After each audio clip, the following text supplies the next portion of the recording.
The Kingdom of Dahomey, home of warriors, kings and legends. To understand King Behanzin, where trade flowed across deserts and seas, where the West African coast was known not for slavery, but for gold, art and military power. West Africa 1700s, before European domination. Dahomey was not born weak. It was forged in war, built through strategy, and ruled by kings who feared no empire. In the 1600s, three brothers fought for the right to rule. One of them, Dakodonu, founded the dynasty that would one day produce Behanzin, the last independent king of Dahomey. Dahomey became feared not just for its kings, but for its army, an army unlike any in the world, because half of it was made of women. While Dahomey grew in strength, Europe watched. This was the 1800s, the age of empire. Britain, France, Portugal, Belgium, carving Africa like a feast. The world was changing, and Dahomey was standing in the way. By the mid-1800s, Dahomey controlled one of the most valuable coastlines in West Africa, Oudka region the Europeans named the Slave. But what they did not understand was that Dahomey would rather burn than kneel. Before the ships came, before the flags were planted in African soil, there were kingdoms, empires, civilizations older than London, Paris and Berlin, and among them stood a kingdom feared, respected, and undefeated for centuries. We must first understand the world that existed before him, a world where African kings signed treaties as equals. Coast. But to Dahomey, it was not a weakness, it was power. Foreign ships could not dock without Dahomey's permission. No trade passed without tribute, and every rival state feared the sound of Dahomey's war drums rolling from the forest. But deep inside the royal palace, a prophecy was already whispered. A day will come when the white strangers will demand the throne. If the king resists, the world will burn. A child was born who would prove that prophecy true. He grew up not with books, not with tutors, not with fear. They said he could command an army before he could grow a beard, that even the royal pythons bowed when he entered the shrine. The world had changed. They wanted Dahomey next, but for palm oil, trade routes, and total domination, then missionaries. History did not begin with Europe before the treaties. A priest spoke to the king. If the king bows, the kingdom will die.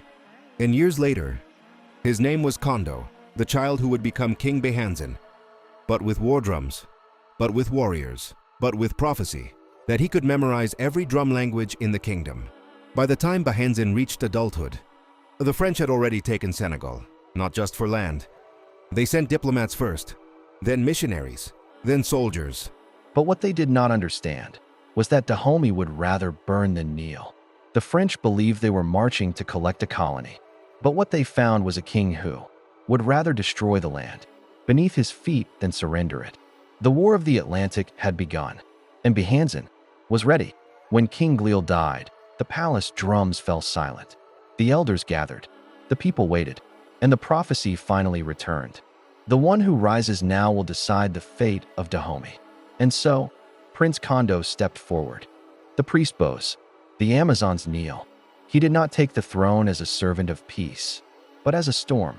He became Behanzin, the mighty shark, a king who rules the sea and devours his enemies. The French governor sent a letter to the new king, a letter that demanded obedience, compliance, tribute. Send your sons to be educated in France. Open your ports to our ships. Lower your flag beneath ours. Behanzin replied, the land under my feet is not for sale. The air above my people is not for rent. Dahomey kneels to no one.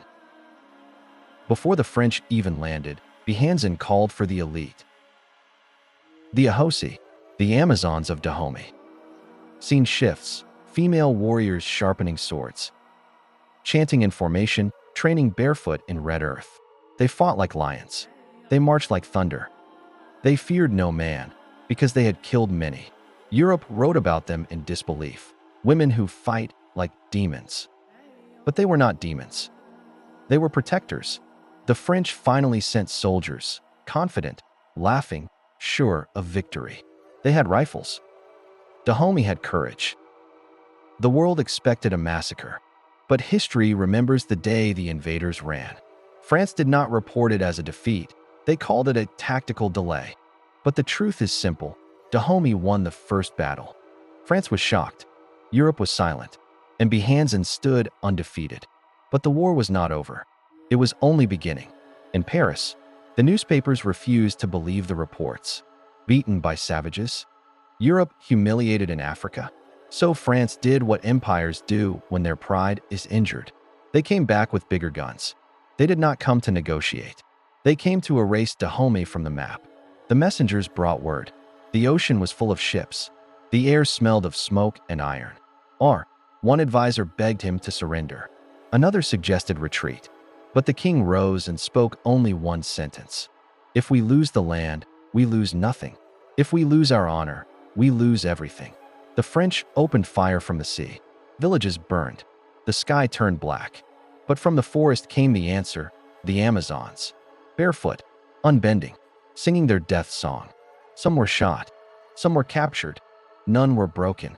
A French officer wrote, "They fought like lions. I hope never to meet them again."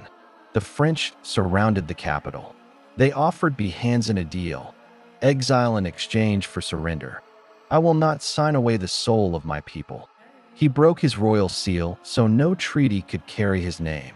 And he walked into exile, undefeated in spirit. Without its king, Dahomey did not fall. It changed. The French raised their own flag. They built forts. They rewrote the laws. But they could not command loyalty, only obedience. In homes, in shrines, in songs, the people still whispered one name, Behanzin. France could rebuild buildings. France could seize land. But France could not erase a legend. They outlawed his anthem. They banned his symbol, the shark. They even tried to forbid children from saying his name. Because a dead king can still command an army, if he lives in the mind. When the elders gathered at night, a drumbeat returned. Children learned it in whispers. Warriors taught it in footsteps. We are the people of fire. We are the children of the shark. We bow to no ocean but our own.